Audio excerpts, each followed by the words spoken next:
So we're live vlogging. What's up? My name is Jeff. I'm the owner of Rough Draft Brewing Company. We're right up the street from here in Miramar. I had a little growth removed off my nose earlier, so I thought I'd just tell you what the heck are these band-aids going. All right, who's got glasses? So I'm pouring for you guys our weekday IPA. This is a session IPA. It's 4.8%. I drank out of this one. And you know, the whole trick of these session IPAs is try to give you the whole feel of the IPA, but you know, not the hangover. So I love plenty of 9% beer. We make quite a few, but this is what I drink on a Wednesday night when I got to get up and help the kids get to school the next day. I'm going to come around and help Wednesday night. Have to have IPAs. How long have you been doing? 2.5 years. Yeah. And I don't know. What do you guys think? Very good. Very good. Great nose, yeah. What hops do you use? Simcoe and Citra. So, you know, we try to make a real premium session IPA. Sometimes they get a little watery. Sometimes brewers kind of, it's a runoff from a bigger beer. This is all about just making the best session IPA we can. Do you guys? Yeah. So this is, you know, a very special beer that we brought down here because we knew all you guys would appreciate something different that you can only really get in our tap room at this point. We're planning on bumping up these kind of experimental things that we do. This particular beer is described in one sentence. I was challenged last night. It's a sour mash, something extra, blended with a Pinot barrel-aged Saison that was aged for 1.5 years with Brettanomyces and Lacto and Pedio, and then finished off with cherries. There's also a little bit of Pilsner in there that was to lighten it up a little bit, but it began its life. It's a brewery cultured lactobacillus, so I started off with a 5-liter flask and a bag of grain, and was able to grow up some lactobacillus and pitch that into 2 barrels of wort. No boil, blended with 4 barrels of fermenting something extra. That, when it fermented out, was around 6.6 Plato, which is a little under attenuated. That's when I put in a barrel of pills, and then blended in the barrel-aged Saison, and finished it all up with the Montmorency cherry, just to sweeten things up and round off some of that lactic tartness. So again, not one of our core brands, but something that we wanted to bring, you know, that represents some of the fun that we have and share some of the good stuff we do. We're hoping to bump the program up a little bit. We're buying a lot of whiskey barrels, doing a lot more barrel-aged Imperial Stout, Coffee Stout. The only thing holding us back in Petaluma is space. As we buy more land, we'll be able to store more barrels. But a lot of those are also going out to Chicago, which our new facility has plenty of space out there.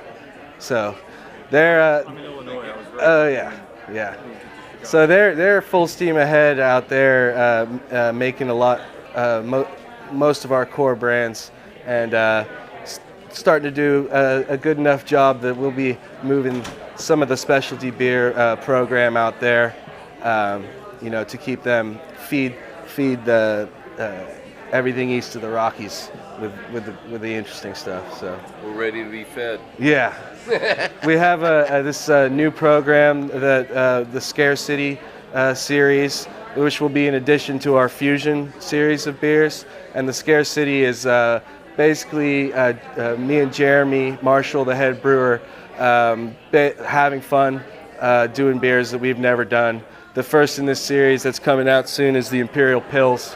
That's brewed with really exotic rice malts, that like the Maserati of rice, 12 times more expensive than the barley we used. And it basically flaked red rice and made a giant, massive ball of like a sushi roll in the lauter tun.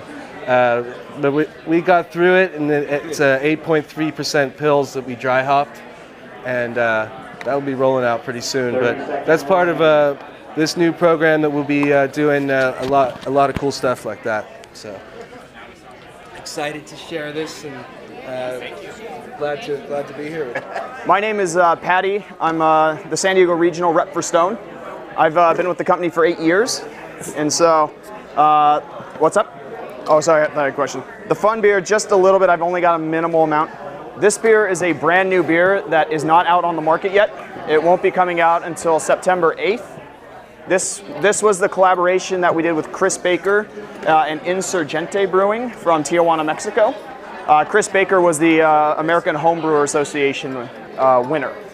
And the beer is the Chocoveza. It's a coffee milk stout with vanilla, cinnamon, nutmeg, and chocolate added. So it's literally like drinking and smelling Mexican hot chocolate, but in beer.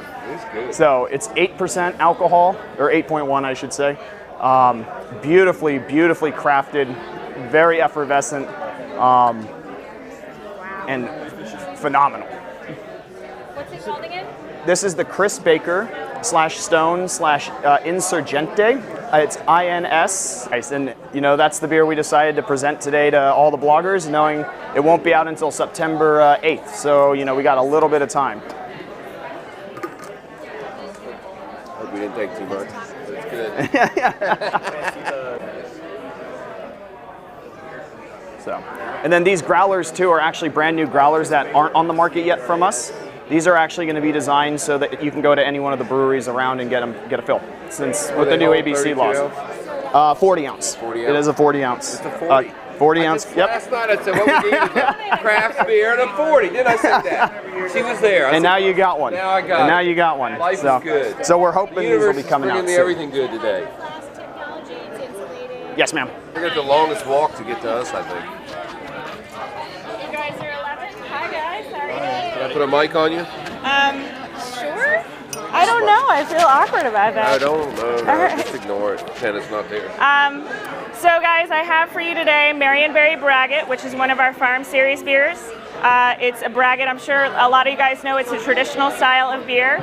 It's made with malt and honey. We make our own honey. We have 7,140,286 honeybees on our farm in Independence, Oregon, and they make our honey for us. We have 3 beers that we use our honey in, and Braggot is only one of them. And for those of you that don't know, a Marionberry is not a mayor from BC who is known for using He crack. uses crack cocaine. This is actually a blackberry that is grown in Oregon, and we grow it on our farm as well. So since this is a Farm Series beer, all of the ingredients that are in here are grown on one of our farms. There are 17 ingredients. They're all listed on the bottle. You guys pass that around? Come in. You guys are easy. I don't even have to pour for you. This is delicious. It's Yeah. my fault I'm making you be on TV. It's okay. Lovely bottle as well. Yeah, it's a nice, pretty color, isn't it? How do you like being on the other side of this? It's very interesting. I'm a little nervous, actually. Like, it was a little easier last year. This year, I'm on the spot, you know, talking about the beer. But Hey! Can I throw a microphone on you, Goose Island? oh, sure. Yeah, you know, we Okay. want to hear what you're saying. All right. So we are doing a combination of warm Bourbon County Stout coffee from 2013 and cold Bourbon County Stout coffee. Each one of them is going to give you a different note of what the beer has. So some of them you'll get a little bit more vanilla flavor and a little more heat from the actual bourbon cask, and then the other one is going to be a little bit more smoother. And you're going to get a lot more of the coffee notes. 2013.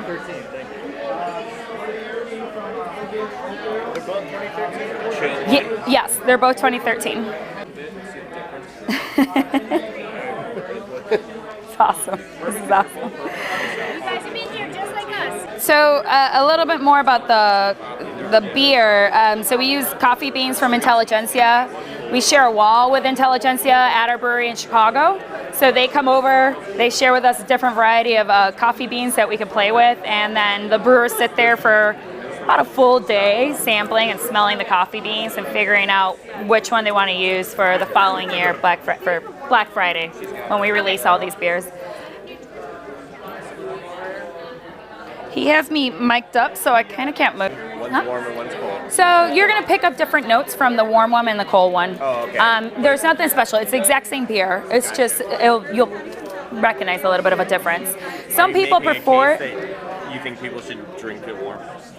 No, I'm not at all. We actually have this battle in our brewery all the time. If you prefer, who prefers it warm or cold?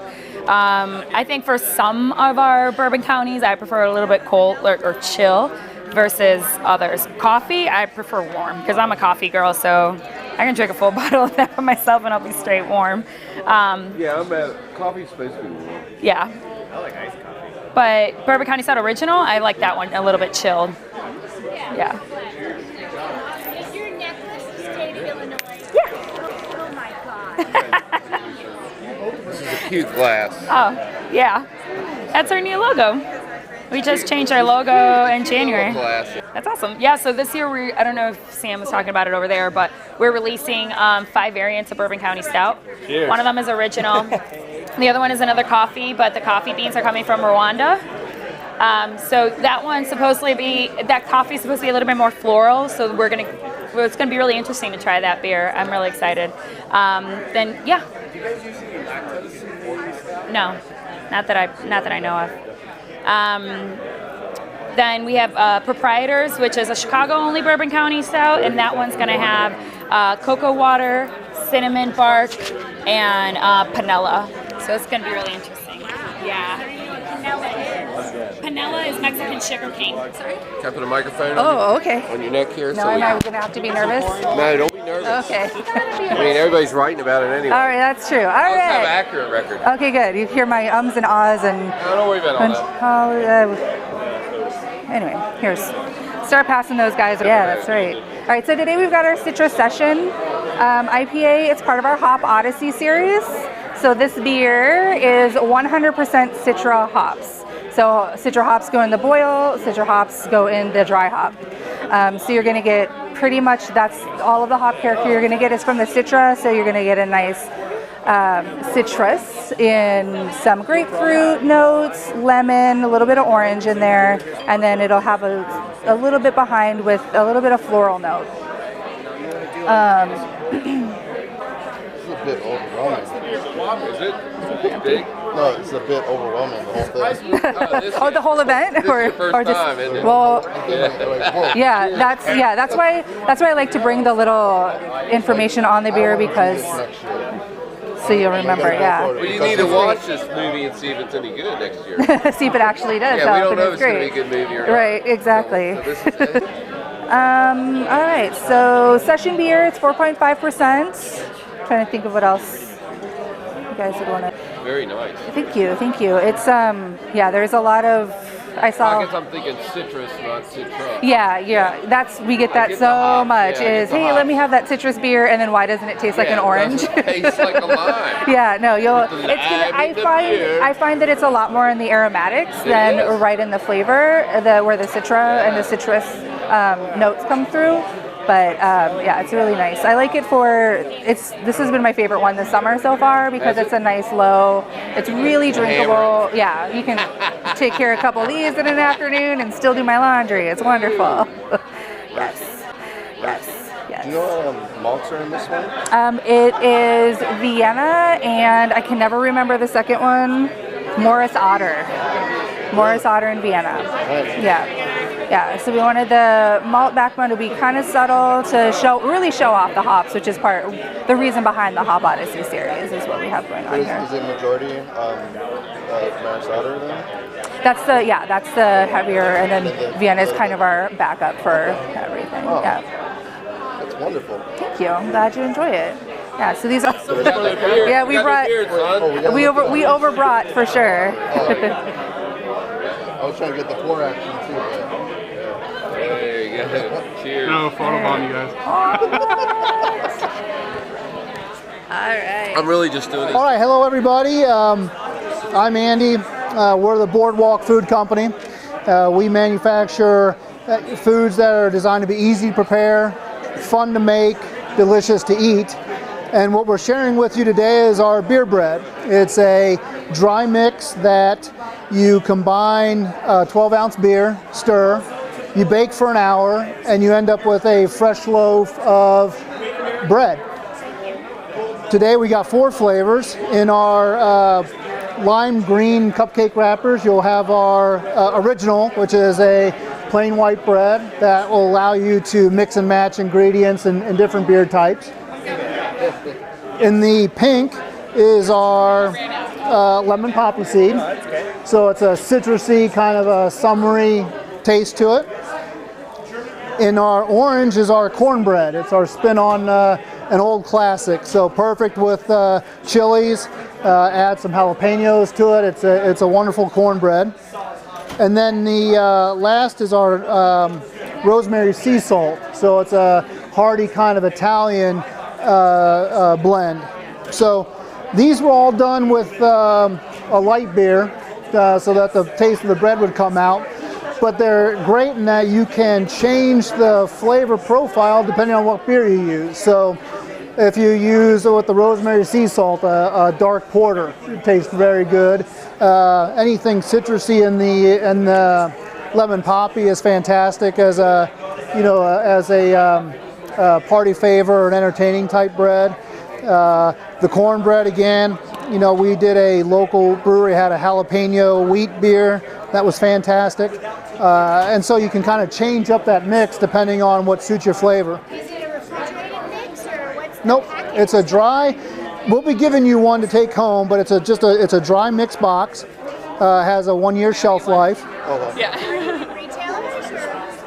or? We launched a month ago, and so we are beginning to show up on retail shelves, and we will be online as well, both on our site and Amazon. You sell wholesale? We do sell wholesale. From somebody. Oh, no. Yeah. All right, fine. I gotta hear what you're gonna say. This is great. There you This go. is my first time. Well, actually, this has been blended into Utopias. It's very special. The beer bloggers, feel free to pour yourself. Samuel Adams. And who joined us in Boston last year? I did, yes. Excellent. Talking and Yeah. I'm just here for good luck. Oh, you stick it on you here. Right here. You don't have to worry about it. All right. I got the cord. You can walk around. All right, hey, perfect. No, I don't need to walk. So we're drinking Cosmic Mother Funk Grand Cru, KMF Grand Cru. The only difference between KMF and KMF Grand Cru is we back sweetened a little bit coming out with some Belgian candy sugar. Very traditional in your doubles and triples. The style is just a really traditional Belgian ale, aged for about a year. So if you guys visit us in Boston, you might have seen this same liquid last year. We bottled this we took this out on Wednesday, flew it out Thursday, got the delivery Friday, and it's in your glasses today. It's a beautiful country we live in that we can do that. America.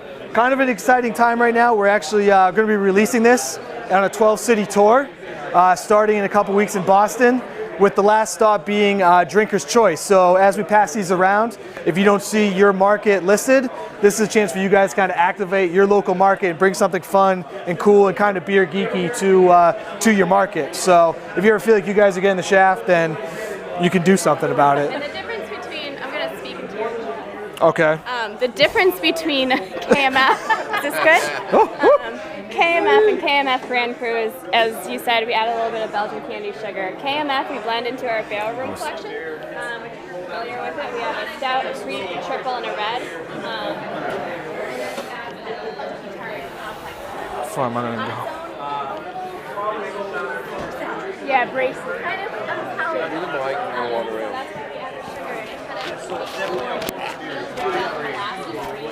Oh, I'm pretty excited for this. I'm excited that you guys are the first to try this.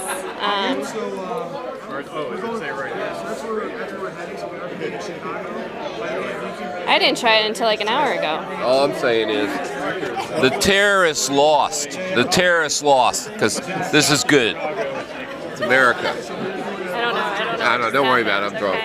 It's okay.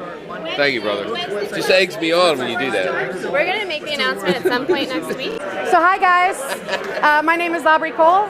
This is Steve Montana. I do the trade marketing for the U.S. I'm going to set this here if you don't mind. You may. Steve is our Vice President of Sales, which means he covers the U.S. Has anybody ever heard of Warsteiner before? I drank Tasted some it? yesterday. Yeah, I met some of you yesterday. Woo! Here's a German that can attest to everything I'm saying. So we're pouring you our flagship. This is our Pilsner. It's 4.8% alcohol. It's 27 IBUs. It's a 3 on the SRM scale. We are a true German Pilsner, true to style. We are brewed, bottled, and shipped from Germany, the true import. We are the #1 selling German Pilsner import in the U.S. because, as a lot of you know, because you are all beer experts, right? That brands like Beck, beers like Beck's are now brewed in the U.S. and we are not. We come straight from Germany. We're a 261-year-old company, founded in 1753. It's gotta hurt. Yeah. We're ninth generation family owned, which at the moment means a woman owns our company, which I keep seeing women at every table, which I think is so cool. Which in beer is rare, but in Germany is like unheard of. So it's very cool. We follow the German beer purity laws. You have to sell beer in Germany, but above and beyond that, it's law. Above and beyond that, it's the right thing to do. Oh, you still don't have any. Oh, he's going. One more. Sorry. I'm sorry.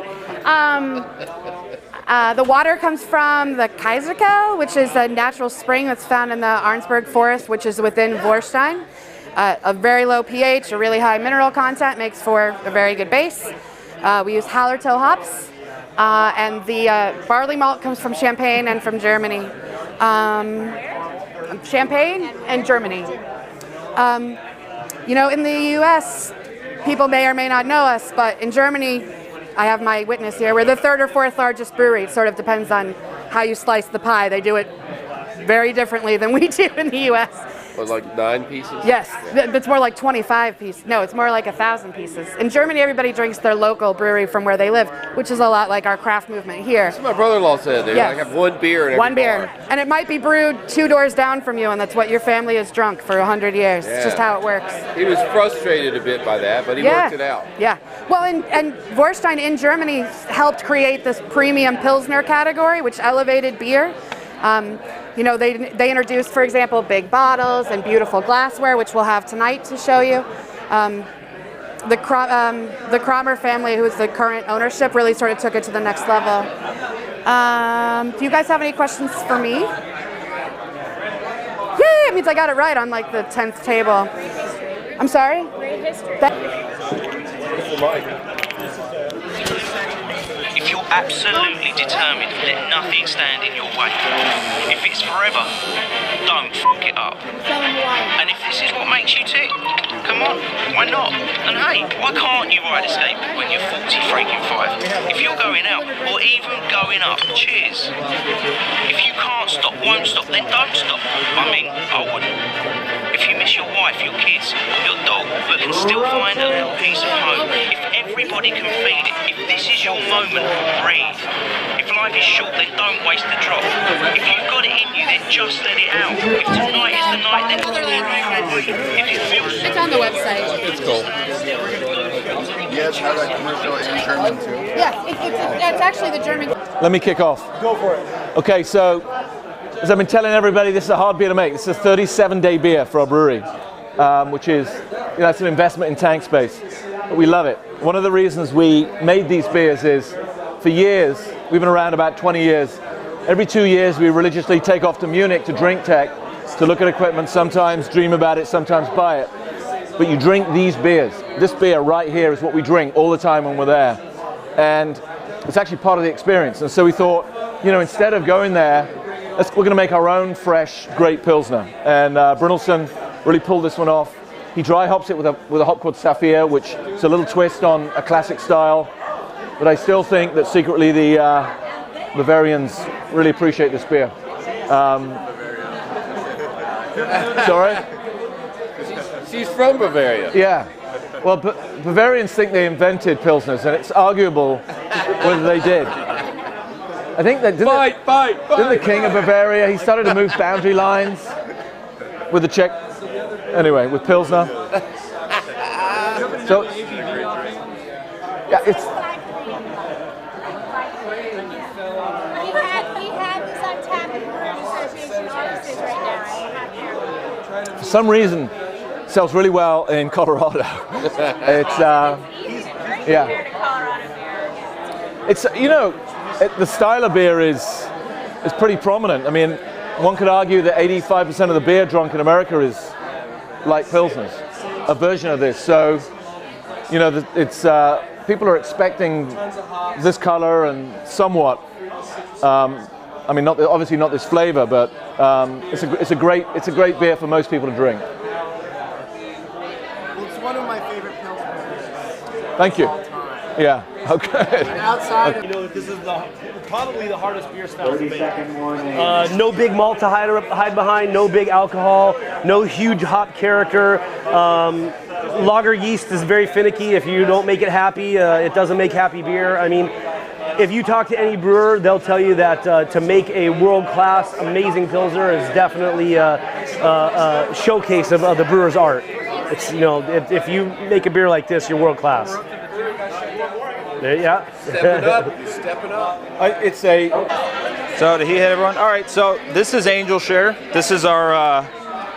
This is from our oak aging program. Now I'm nervous because I got a freaking camera on me. So I'm like, what's my story? There's no camera. There's no camera. So this is a blend that we do. It's a blend of brandy barrel-aged Angel Share and bourbon barrel-aged Serpent Stout. It's about 60% Angel Share, 40% Serpent Stout. Definitely on the nose, you're going to get a lot of those dark fruits, caramel, raisins. When you do get the strength to try it, you're going to get some sweetness, some of the oak vanilla. On the back end, you'll probably get some baker's chocolate, a little bit of drying from that, a little bit of bitterness. So really, really cool beer. This beer's been aged about 8 months. This is released in January. We usually recommend it sits for at least a year, 2 years, 5 years, however long you have the willpower to not drink it, which I'm old. usually is not very long. Like yeah. 6 months. The joke around the brewery is this is the beer you drink before the apocalypse. So save one, so when the end of the world comes, you go out with a really good beer. Apocalypse or Armageddon? technically, They're the same. Rapture, you know? But then if you're stuck here, it's like, what the hell? Left. I'm left for sure. I'm definitely here. all the beers left for you. That's right. I'm here. And the So, yeah. bad girls. Hopefully Beer it's not and too bad cold. They girls. put the beer on ice and we try to... Beer blogging session. Absolutely. Is this or is this not the greatest thing and why? If you're into beer, you want to be around people that are enjoying beer as much as you. Beer bloggers, nobody enjoys beer as much as beer bloggers. And I really do think the 2.5 days that we've just been exposed to has got us thinking on everything from beer blogging ethics to big picture on what's going on with Ken Grossman speaking Sierra Nevada, not just about his brands, but the technical side of beer, their quality emphasis, to appreciating in this speed tasting. I mean, what we've just been presented is what, 8 breweries in 5 minutes each, couple sips of each of their beers. Beer reps, David Walker from Firestone Walker just presented to us. I mean, you've got people in the know behind these brands coming to beer bloggers who care about the opinion from us and wanting us to be aware of the latest and greatest. So it's just an awesome thing to be a part of. Thank you, Julie, as always. You are very, what's the word? Huck signing off because we're going.